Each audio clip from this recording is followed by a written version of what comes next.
Hey everybody, this is Danielle. I'm just checking in for my 5-week vertical sleeve gastrectomy. I was sleeved March 20th, 2017 with Dr. Charles Calery in Poway, California at Palmerado Hospital. My highest weight was 285, day of surgery 266, and today I weighed in at 247. I decided I'm not going to do ounces because I'm just going to go pound for pound. It's easier for me to keep track that way.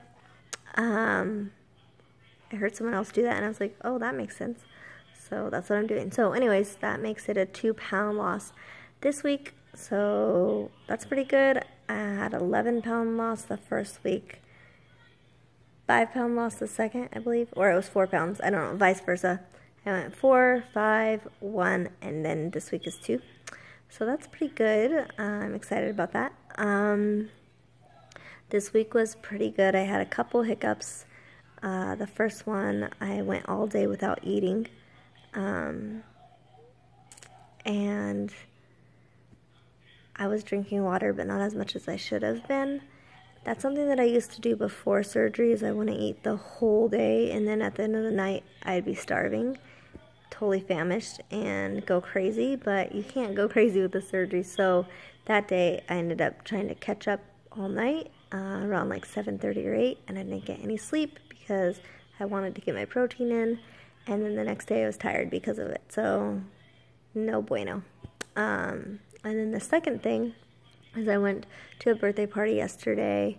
There were, well, I actually hosted the birthday party. It was my mom's foster baby's first birthday, so we threw her like a banging party to celebrate her life, because that little girl's been through more than most, so I love that baby. So we threw her a beautiful birthday, and my mom ordered, I can't tell I'm close to my mom, but she ordered like sandwiches from Costco, you know, the little pinwheel things. They have like, it's like a tortilla that they wrap, and it has like tomatoes and lettuce and meat, and then she ordered like little croissant things. So I ate the meat out of the pinwheel only, and I didn't chew it up enough, I guess, because it just sat really heavy. I did notice that that meat was not as thin as the meat that I get at the deli, because I asked them to do it extra thin, because that's what my nutritionist said, it's easier that way. And she's right, because I got so sick that it sat really like a rock in my stomach. I was in a lot of pain and super nauseous. My hands got clammy, my face got flushed, and I felt like I was going to throw up for about 45 minutes, and then finally I did. I mean, I threw up like this much. I probably had 2 bites of the meat, and it just didn't feel good, so I stopped. And I was really sick. I never, ever want to do that again. So lesson learned. This is my last week of soft foods, so I'm kind of anxious to get over that, because I know that like this is in stages and everything is modified, but I just want to feel like human again, you know, like salad with chicken sounds amazing to me. I can't wait to have just a small salad, like 2 ounces probably, and some grilled chicken. It sounds real, like real food.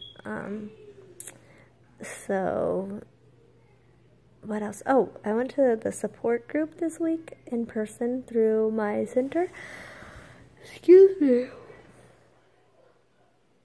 I don't know why I'm so yawny. So I went to my support group. It was really good. It was cool because there were people from all different stages. Like one lady, she had like gastric bypass 7 years ago. And then another lady had surgery the same week as me, like 2 days after me, which was pretty cool. And she actually lives by me, which is kind of crazy. So I made friends there, which was awesome, like real life bariatric friends, in real life, I guess.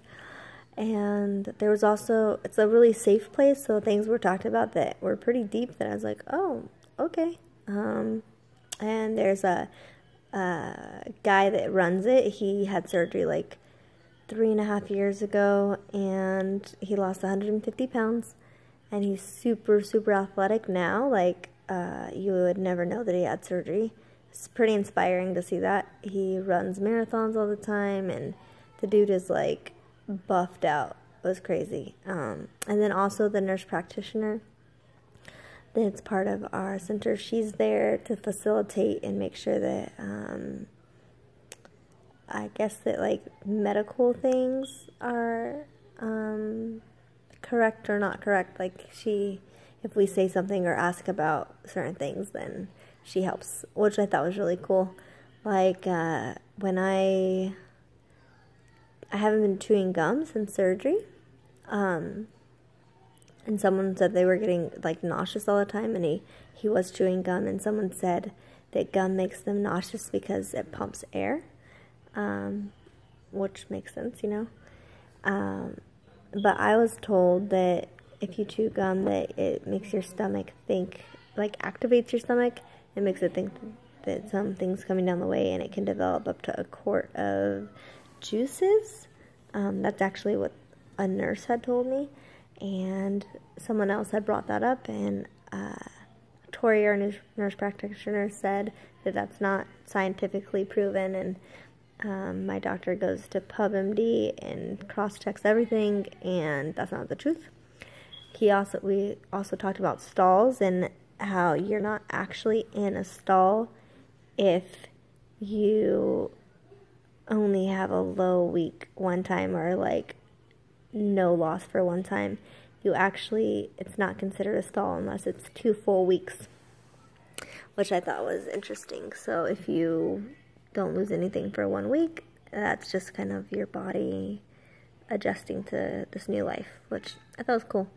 So if you have a support group, like in-person one, I would recommend going. It was pretty like eye-opening. Some things I wouldn't think about that were just cool to like talk about. So that's that. I think that's it for the week. Let me address this.